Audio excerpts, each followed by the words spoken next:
સુરત નાસિરનગરના કથિત નકલી ડિમોલિશન મામલે પાલિકાની તપાસ કમિટીથી કોંગ્રેસે અસંતોષ વ્યક્ત કર્યો હતો અને ઉચ્ચ સ્તરીય કમિટીની રચના કરવાની માંગણી કરી હતી. સુરત નાસિરનગર કથિત નકલી મામલો ગાજતા પાલિકાએ તપાસ કમિટી રચી હતી.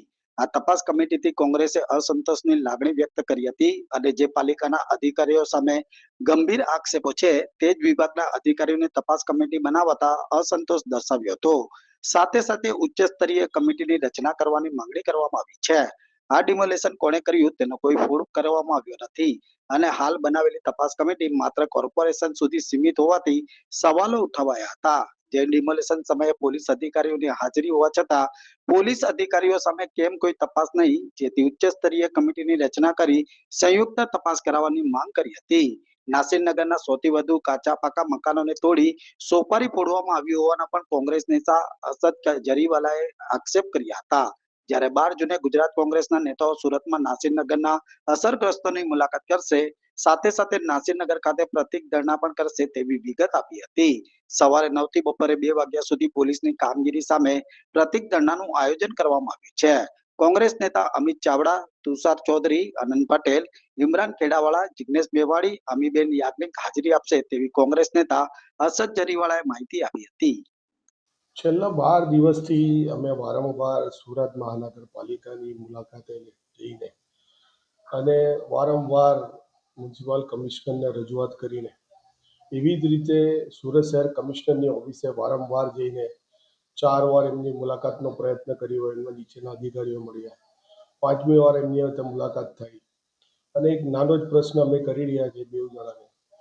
મ્યુનિસિપલ કમિશનરને અમે કહી રહ્યા છે કે ભાઈ તમે એસએમસીનું ડિમોલેશન કર્યું છે કે નથી કર્યું એ ક્લિયર કરો અને જો ન કર્યું હોય તો કોણે કર્યું એ તપાસ કરો. સ્ટેન્ડિંગ કમિટીમાં બી એ લોકો ડિમાર્કેશન અને ડિમોલેશનના મેટર મટવાયેલા છે. એ લોકો કોઈ જવાબ આપતા નથી અને તપાસ ચાલુ છે એમ કહે છે. 12 દિવસથી એ લોકોની તપાસ ચાલુ છે.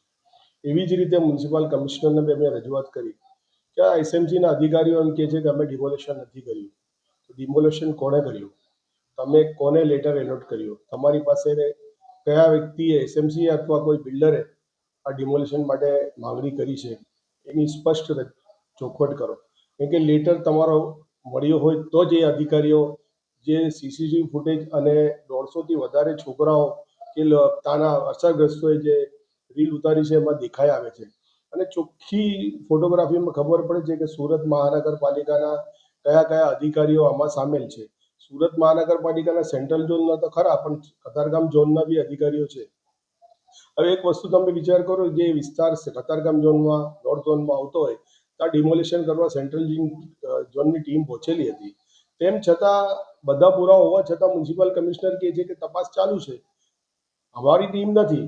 તો તમારી ટીમ નથી તો તમે એક્શન લો, તમે સો મોટો કરીને ફરિયાદ દાખલ કરો કે ભાઈ અમારા કપડાં પહેરીને બીજા લોકો ડિમોલિશન કરી ગયા. અને સુરત મહાનગરપાલિકા જે સમગ્ર ભારતમાં વખણાય છે, સ્વચ્છતામાં નંબર 1 છે, ધંધામાં વિશ્વમાં બે ધંધાઓ એવા છે, બે બિઝનેસ કે જે સમગ્ર વિશ્વમાં એના ડંકા વાગે છે, હીરો ઉદ્યોગ અને કાપડ ઉદ્યોગ. અને સુરતનું નામ આવે એટલે બધા જાણી જાય કે બ્રિજ સિટી. હવે આપણા સાહેબો એમ કહેતા હોય ભાજપના મંધાતાઓ કે હોંગકોંગ, લંડન અને શાંઘાઈ બનાવશું અને ત્યાં ન્યાયતંત્ર જેવું કંઈ હોય જ નહીં. 106 ગરીબોના ઘર તોડી નાખવામાં આવ્યા છે, એ લોકોના ઘરથી બેઘર કરી નાખવામાં આવ્યા છે અને 12 દિવસ થઈ ગયા. આ લોકો આટલું નક્કી નથી કરી શકતા કે ભાઈ કોણ ડિમોલેશન કરી ગયું, એસએમસીના અધિકારીઓ હતા કે બીજા કોઈ સોપારી લઈને ફોડીને ચાલ્યા ગયા. અને દરેક જગ્યા ચોખ્ખા પુરાવામાં એસએમસીના અધિકારીઓ દેખાય છે, પોલીસ અધિકારીઓ દેખાય છે, એસઓજીના માણસો દેખાય છે. તેમ છતાં જવાબ આપવામાં આ લોકો ગતકડા કરે છે. વારંવાર ગઈકાલે તમે પહોંચ્યા હતા, 2.5 કલાક સુધી બેઠા પણ અમારી રજૂઆત સાંભળવા કોઈ તૈયાર નહીં હતું. છેલ્લે અમે તાળા મારવાની તૈયારી કરતા હતા અને ત્યાંથી અમે મ્યુનિસિપલ કમિશનરના ઘરે ગયા. ત્યાં બી શાંતિપૂર્વક ગાંધી ચિંધ્યા માર્ગે ગુલાબ આપીને કમળછાપ લોકોને અમે રજૂઆત કરવાનો પ્રયત્ન કર્યો. કેમ કે માણસ છેલ્લે ગમે ત્યાં જાય, છેલ્લે ઘરે તો આવે. એટલે ધરતીનો છેડો ઘર, એટલે ઘરમાં તો મ્યુનિસિપલ કમિશનર આવવાના. એટલે ત્યાં અમે વાટ જોઈને શાંતિપૂર્વક બેઠા હતા, કોઈ સૂત્રોચ્ચાર નહીં કરતા હતા. તેમ છતાં આ પોલીસ અધિકારીઓ જે અહીંયા સોપારી લઈને ડિમોલેશન કરતા હતા, એ લોકોની ટીમ અમને ઉચકીને ડિટેન કરીને લઈ ગયા.